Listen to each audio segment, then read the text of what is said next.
Hello friends, इस video में हम आपको बताने वाले हैं रिकर्सन के बारे में। सी लैंग्वेज के अंतर्गत रिकर्सन क्या होता है हम उसके बारे में बताएंगे और उस पे आधारित एक एग्जाम्पल आपको बताने वाले हैं। तो सबसे पहले जान लेते हैं रिकर्सन क्या होता है। वीडियो स्टार्ट करने से पहले हमारी एक रिक्वेस्ट है कि यदि आप हमारे चैनल पर नए हैं तो चैनल को सब्सक्राइब करें और बेल आइकन को प्रेस करना ना भूलें। तो चलिए फ्रेंड्स, वीडियो को स्टार्ट करते हैं। जैसा कि मैंने आपको बताया कि आज का जो टॉपिक है वो है रिकर्सन। तो सबसे पहले जान लेते हैं रिकर्सन क्या होता है।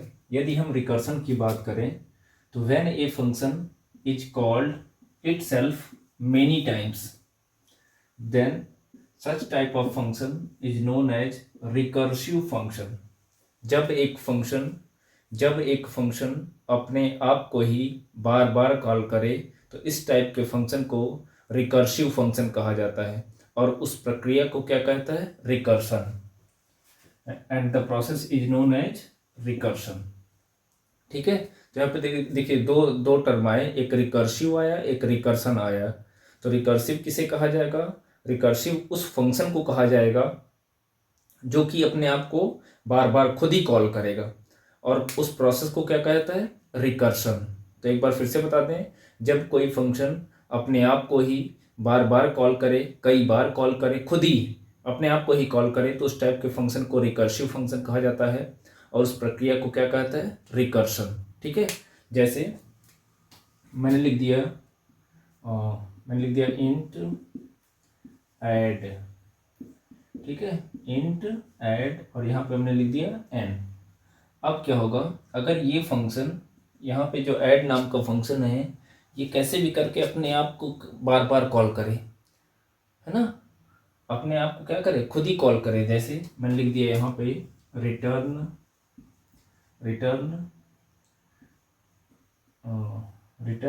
N plus add n minus one.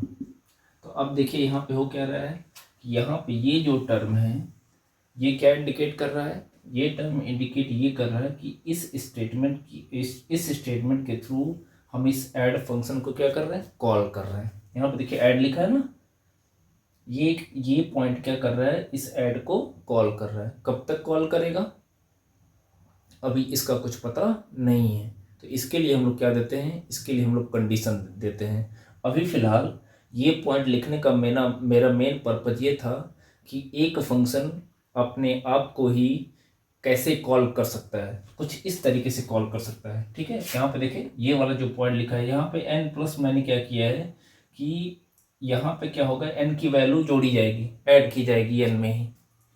ठीक है, जितनी भी वैल्यू रिटर्न करेगा वो पिछली वाली वैल्यू में ऐड करता जाएगा। कैसे करेगा अभी उसको हम डिटेल में बताएंगे।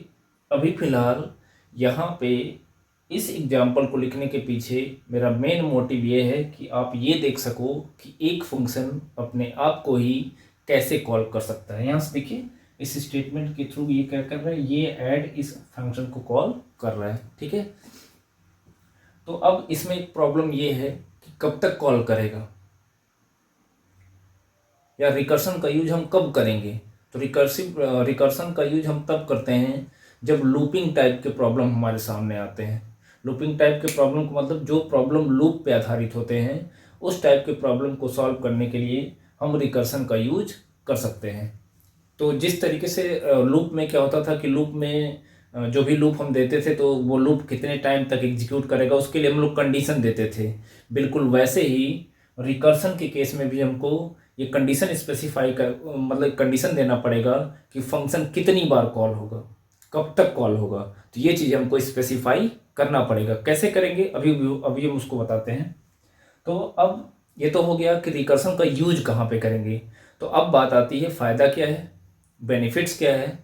तो हमने आपको बताया कि यूज कहाँ पे करेंगे, लूप के जितने भी प्रॉब्लम्स होते हैं उन प्रॉब्लम को आप चाहो तो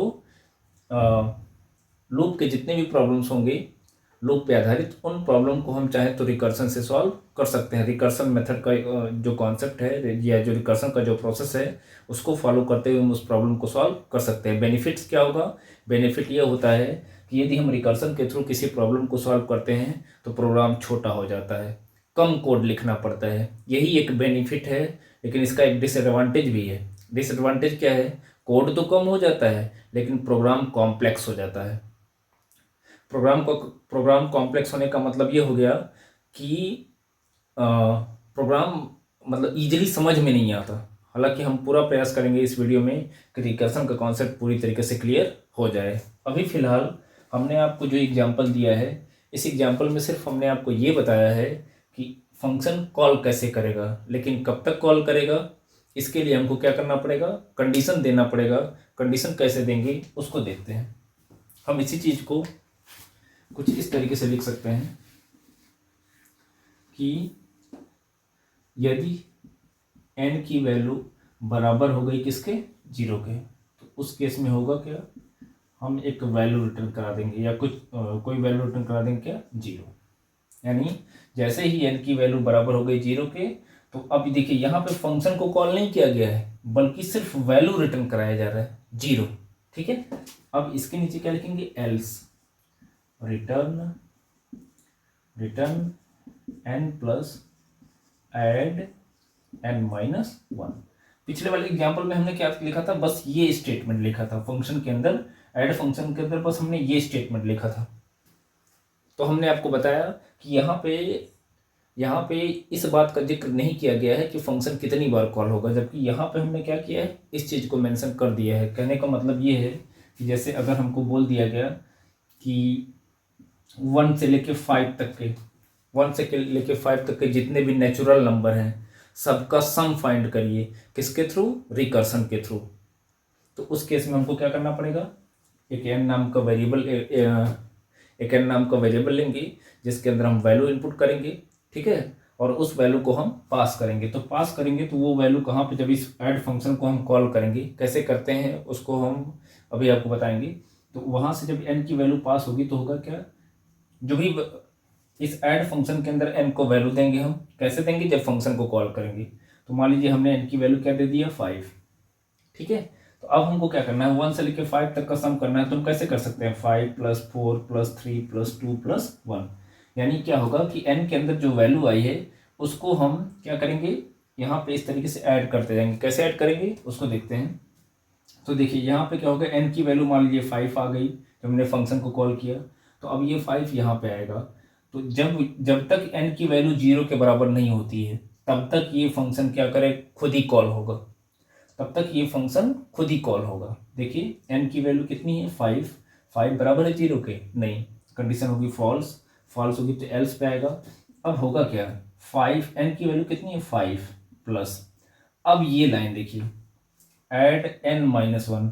n-1 मैंने क्यों किया है, क्योंकि 5 के बाद किसको ऐड करना है, 4 को। और 5 से 4 कैसे आएगा, जब हम n में से 1 घटाएंगे। तो अब होगा क्या, यहाँ से देखिए n-1 करेंगे तो 5 - 1 का मतलब हो गया 4, और 4 से क्या होगा, 4 आपका जो यहाँ पे n की वैल्यू 4 होगी वो ट्रांसफर हो जाएगी किसमें, n में। क्यों यहाँ पे होगी, क्योंकि यहाँ इस ऐड के थ्रू हम क्या कर रहे हैं, इस फंक्शन को कॉल कर रहे हैं। तो यहाँ पे ये जो, अब देखिए यहाँ पे ये ऐड फंक्शन अपने आप को ही कॉल कर रहा है, इसीलिए हम इस टाइप के फंक्शन को क्या कहेंगे, रिकर्सिव फंक्शन। और पूरी प्रक्रिया को क्या कहा जाएगा, रिकर्सन। तो अब देखिए होगा क्या, n की वैल्यू कितनी हो गई इस बार, n की वैल्यू 4 हो गई। फिर फंक्शन कॉल हुआ तो फिर यहाँ पे आएगा 4 बराबर है 0 के, अभी भी नहीं है। तो अब यहाँ पे आएगा तो 5 + 4, बस आप प्लस करते जाओ। फिर यहाँ पे आएंगे ऐड n-1। n-1 का मतलब n की वैल्यू पिछली बार कितनी थी, 4 -1 करेंगे कितना हो जाएगा, 3। अब इस बार n में कितना आया, 3। क्या 3 बराबर है 0 के, यदि 3 बराबर होगा 0 के तो रिटर्न करेगा 0। तो 3 भी 0 के बराबर नहीं है तो कंडीशन होगी फॉल्स। फिर से आएगा एल्स पे। अब इस बार 5 + 4 पहले से था, प्लस कितना हो गया, 3, क्योंकि n की वैल्यू कितनी है, 3। फिर n-1 करेंगे, n-1 का मतलब हो गया 2 चला जाएगा कहाँ पे, यहाँ से फंक्शन कॉल होगा। तो यहाँ से जो वैल्यू होगी 2 वो चली जाएगी किसमें, n में। तो यानी इस बार यहाँ से क्या हुआ, पास हुआ 2, n की वैल्यू 2 हो गई। फिर यहाँ पे चेक करेंगे क्या 2 0 के बराबर है, अभी भी नहीं है। तो फिर यहाँ पे आएगा तो इस बार क्या हो जाएगा, +2, n की वैल्यू 2 है।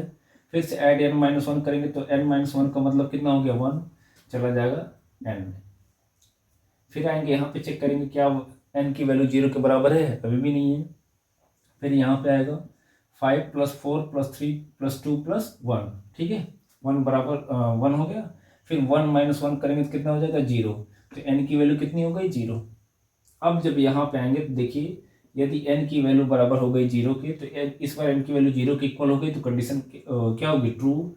ट्रू होगी तो रिटर्न करेगा कितना 0। अब ये जो 0 रिटर्न करेगा इसको भी यहाँ पे क्या कर दिया जाएगा, ऐड कर दिया जाएगा।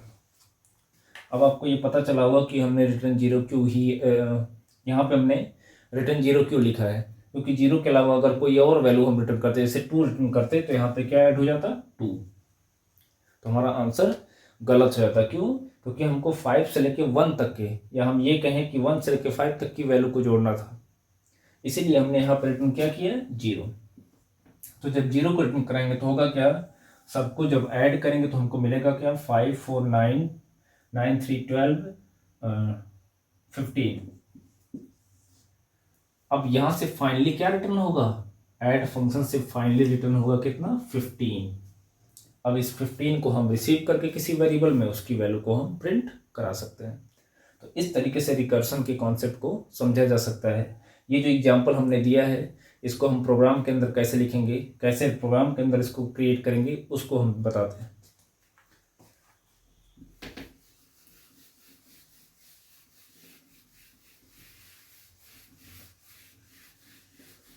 हालांकि हम चाहें तो 1 से लेकर 5 तक के जो नेचुरल नंबर्स हैं जितने भी, ठीक है, उनका सम हम चाहें तो लूप के थ्रू भी कर सकते हैं, लेकिन लूप में क्या होगा कि प्रोग्राम हमारा थोड़ा सा लेंदी हो जाता है, ठीक है। बहुत हल्का सा माइनर सा डिफरेंस है, बहुत ज़्यादा डिफरेंस नहीं कह सकते।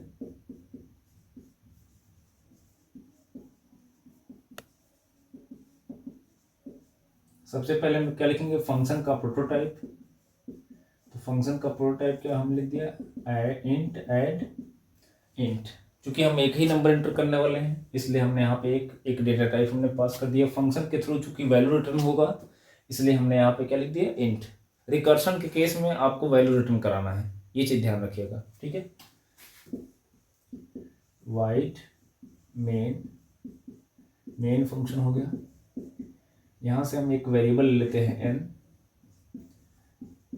n क्या है, क्योंकि इस प्रोग्राम में हम 1 से लेके n तक के जितने भी नेचुरल नंबर होंगे, 1 से लेके n तक के जितने भी, वो जो एग्जांपल लिया था उसमें हमने माना था कि n की वैल्यू अगर 5 होगी तो 1 से लेके 5 तक के जितने भी नंबर होंगे सबका सम करेंगे, लेकिन किसके थ्रू, रिकर्सन के थ्रू। लेकिन इस एग्जांपल में हमने क्या लिया है n, यानी 1 से लेके n तक की जितनी भी वैल्यू होंगी उनका सम करके हमको क्या करना है, प्रिंट कराना, लेकिन किसके थ्रू, रिकर्सन के थ्रू।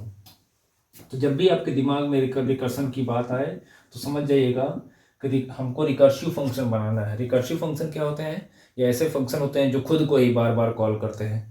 अब कितनी बार कॉल करेगा उसके लिए आपको कंडीशन लगाना पड़ेगा, बस यही चीज़ आपको ध्यान देना है रिकर्शन में। और सारी वैल्यू को एक साथ ऐड कर देंगे बाद में, पहले वैल्यू रिटर्न कराते जाएंगे, बाद में सारी वैल्यू को क्या कर देंगे, ऐड कर देंगे। जो ऐड करने पे रिजल्ट आएगा वही हमारा क्या होगा, आंसर होगा। ऐड कर सकते हैं, मल्टीप्लाई कर सकते हैं, मॉडुलस निकाल सकते हैं, मतलब जैसा प्रोग्राम होगा वैसा हम ऑपरेशन परफॉर्म करेंगे, ठीक है। तो चूंकि इस प्रोग्राम के अंदर हमको नेचुरल नंबर्स को ऐड करना है इसलिए हमने ऐड की बात किया है। Inter number scanf mod D address of n। हम क्या करेंगे, इस ऐड वाले फंक्शन को कॉल करेंगे। एक और वेरिएबल हम लेते हैं s नाम का। इस s के अंदर क्या करेंगे, जो ऐड फंक्शन द्वारा जो वैल्यू रिटर्न की जाएगी उसको हम रिटर्न स्टोर कराएंगे किसमें, s में। और फाइनली हम क्या करेंगे, s की वैल्यू को प्रिंट करा देंगे। Sum of natural numbers is equal to mod D slash n, s की वैल्यू प्रिंट करते हैं। अब मेन पॉइंट आता है फंक्शन को क्रिएट कैसे करेंगे। तो फंक्शन को क्रिएट करना हमने आपको ऑलरेडी बता दिया है, जो रिटर्न टाइप यहाँ पे है वही सेम यहाँ पे देंगे। फिर ऐड फंक्शन का नाम देंगे और यहाँ पे क्या करेंगे, n नाम का वेरिएबल ले लिया। आप चाहे तो वेरिएबल कुछ भी ले सकते हैं, इसके बारे में हम आपको ऑलरेडी बता चुके हैं। तो यहाँ पे एक नंबर देंगे, नंबर जो भी हमने जैसे नंबर ले लिया कितना 4 चला जाएगा n में। अब यहाँ से क्या होगा, ऐड फंक्शन कॉल होगा, ये वाला फंक्शन ध्यान से देखिएगा। ये यहाँ से ऐड को पहली बार कॉल करना पड़ेगा। आप ऐड फंक्शन को, जैसे पिछले वीडियो में हमने आपको बताया कि फंक्शन को कॉल कैसे करते हैं, वैसे रिकर्सन के केस में नॉर्मली जैसे पहले इसके पहले फंक्शंस को, नॉर्मल फंक्शन को कॉल करते हो, वैसे आप रिकर्सन में भी या जो रिकर्सिव फंक्शन होंगे उनको भी आपको वैसे ही कॉल करना पड़ेगा। यानी यहाँ से ऐड फंक्शन एक बार कॉल हो गया तो एन की वैल्यू वापस एन में आ जाएगी, तो यहाँ कितना आ गया 4। अब हमको क्या करना है, हमको इस फंक्शन को तब तक कॉल करते रहना है जब तक एन की वैल्यू किसके बराबर नहीं जाती, 0 के। और जैसे एन की वैल्यू 0 होगी तो रिटर्न करा देंगे क्या, रिटर्न 0। और जब तक हम एन की वैल्यू 0 नहीं जाती तब तक हम क्या करेंगे, रिटर्न कराते रहेंगे क्या, एन प्लस क्यों कर रहे हैं, क्योंकि हमको ऐड करना है। अगर मल्टीप्लाई करना होता तो एस्टिक करते, मॉड करना होता तो मॉड करते, ठीक, सब्ट्रैक्ट करना होता तो माइनस करते, ऐड। अब इस फंक्शन को कॉल करेंगे तो ध्यान दीजिएगा, जो फंक्शन का नाम यहाँ पे होगा वही सेम नाम यहाँ पे देंगे। कॉल कैसे करेंगे, एन की वैल्यू को 1 घटा के, दैट्स इट, ठीक है। तो अब यहाँ पे एन की वैल्यू 4 आई है, तो आप देख लीजिए क्या 4, जब ये यहाँ पे एन की ये फंक्शन कॉल होगा तो एन की वैल्यू यहाँ से यहाँ आ जाएगी। तो एन फिर अब जब ये फंक्शन कॉल हो जाएगा तो अब इस फंक्शन की रिस्पॉन्सिबिलिटी है कि इसकी बॉडी के अंदर जितने स्टेटमेंट है सबको 1 बाय 1 कॉल करे। तो अब यहाँ से एन की वैल्यू 4 है, 4 0 के बराबर नहीं है, कंडीशन होगी फॉल्स, तो एल्स रिटर्न एन प्लस का मतलब 4 प्लस एन की वैल्यू 4 है, ऐड एन -1। अब यहाँ से ये ऐड फंक्शन कॉल किया जा रहा है, लेकिन यहाँ से एन की वैल्यू क्या हो जाएगी, यहाँ से चूंकि एक आर्गुमेंट है, यहाँ पे आर्गुमेंट है ना, तो अब यहाँ से n की वैल्यू n-1 करके हम यहाँ पे पास कर देंगे। तो 4 - 1 करेंगे कितना आ जाएगा 3, यानी यहाँ से क्या पास हुआ 3 बराबर इक्वल है 0 के, नहीं, तो फिर से आएगा। अब देखिए n प्लस का मतलब 4 प्लस पहले से था, 3 प्लस, ऐड फंक्शन कॉल होगा, 3 - 1 करेंगे तो इस बार कितना पास हो जाएगा, यहाँ पे 2, मतलब 2 यहाँ से यहाँ चला जाएगा, n की वैल्यू 2 हो गई। क्या 2 बराबर है 0 के, नहीं है, फिर से एल्स पे आएगा, तो 4 + 3 + 2, ठीक है। अब क्या करेंगे, ऐड फंक्शन फिर से कॉल होगा तो n-1 करेंगे तो 2 - 1 का मतलब हो गया 1, n की वैल्यू 1 हो गई।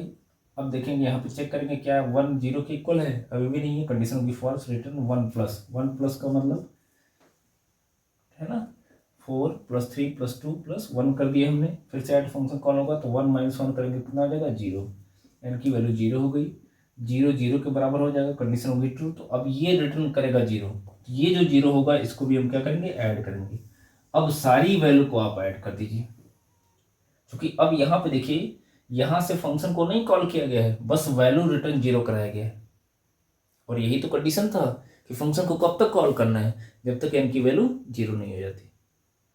तो जब जैसे ही एन की वैल्यू 0 होगी तो हम यहाँ से एक वैल्यू रिटर्न कराएंगे, जो वैल्यू रिटर्न कराएंगे फाइनली उस वैल्यू को भी हम क्या करेंगे, कंसीडर करेंगे। यानी देखिए मैंने यहाँ पे 0 लिख लिया, अब सबको जोड़ देंगे, जोड़ने के बाद जो हमको एक वैल्यू मिलेगी वो फाइनल वैल्यू होगी और वही वैल्यू रिटर्न होगी इस फंक्शन के थ्रू। तो 4 + 3 7 हो गया, 7 और 3 मिलकर कितना हो गया 10। यानी अब ये ऐड फंक्शन का जो इंट है, इंट टाइप है, वो क्या पास करेगा, इसका मतलब ये हो गया कि ऐड फंक्शन वैल्यू रिटर्न कर रहा है, क्या रिटर्न कर रहा है 10।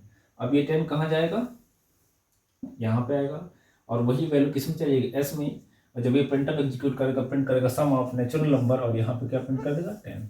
इस तरीके से हम 1 से लेके n तक के जितने भी नेचुरल नंबर होंगे, रिकर्सिव फंक्शन का कॉन्सेप्ट यूज करते हुए, यानी रिकर्सन का कॉन्सेप्ट यूज करते हुए हम आसानी से उनका सम कैलकुलेट कर सकते हैं, ठीक है। और ये बड़ा महत्वपूर्ण टॉपिक है, किस कम्पिटिटिव एग्जाम में जो कि अक्सर पूछ जाता है, रिकर्सन क्या होता है, या जो ग्रेजुएशन के जो डिग्री कोर्सेज के जो एग्ज़ाम होते हैं जैसे BCA BTech है ना, जो कंप्यूटर साइंस के जो पेपर होते हैं उसमें भी आपके जो सेमेस्टर एग्जाम जिसको कहा जाता है उसमें भी ये क्वेश्चन पूछा जाता है, रिकर्सन के बारे में तो पूछा ही जाता है। ये बहुत महत्वपूर्ण टॉपिक है। और एक और प्रॉब्लम है जो अक्सर एग्जाम में पूछा जाता है, वो भी रिकर्सन पे आधारित है। वो प्रॉब्लम क्या है उसको भी देख लेते हैं। जैसे क्वेश्चन दे दिया गया, राइट प्रोग्राम टू कैलकुलेट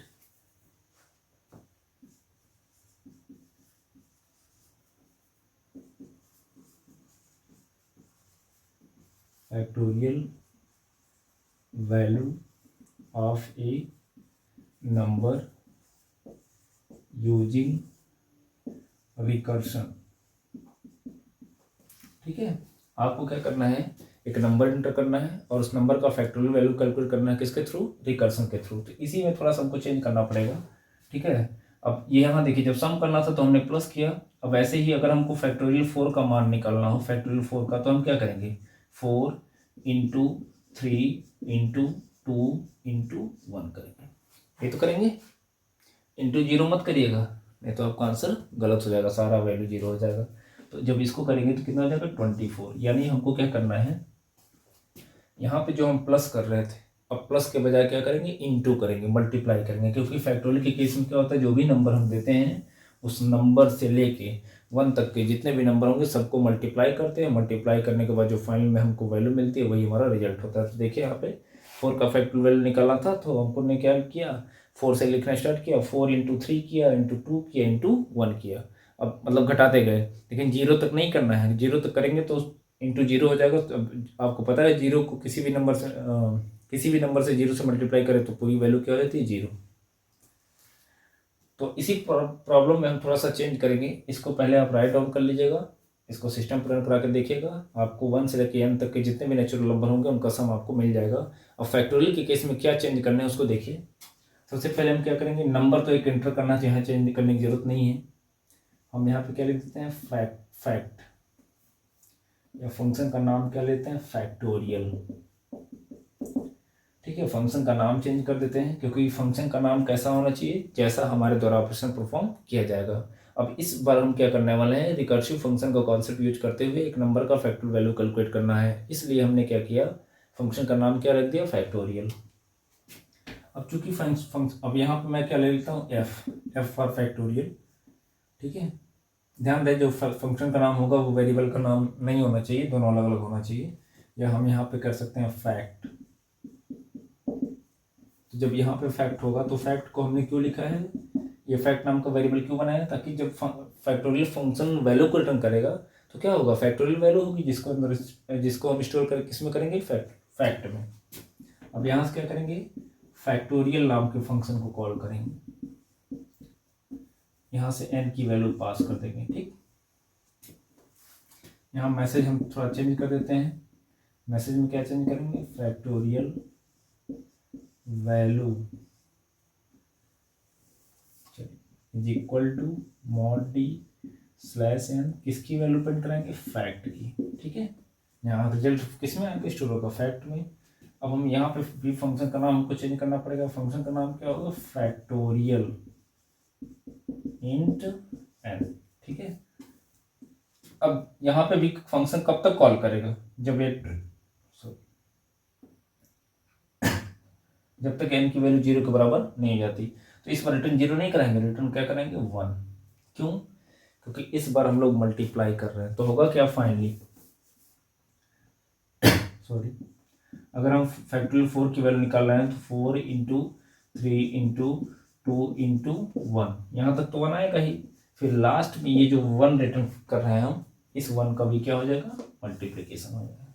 तो आपको पता है 24 इंटू 1 करेंगे तो क्या फर्क पड़ेगा, 24 ही तो आएगा। हाँ, अगर 0 रिटर्न करा देंगे तो इंटू 0 हो जाता, सारी वैल्यू 0 हो जाती। इसलिए यहाँ पे रिटर्न 0 के बजाय हमने क्या रिटर्न किया, 1।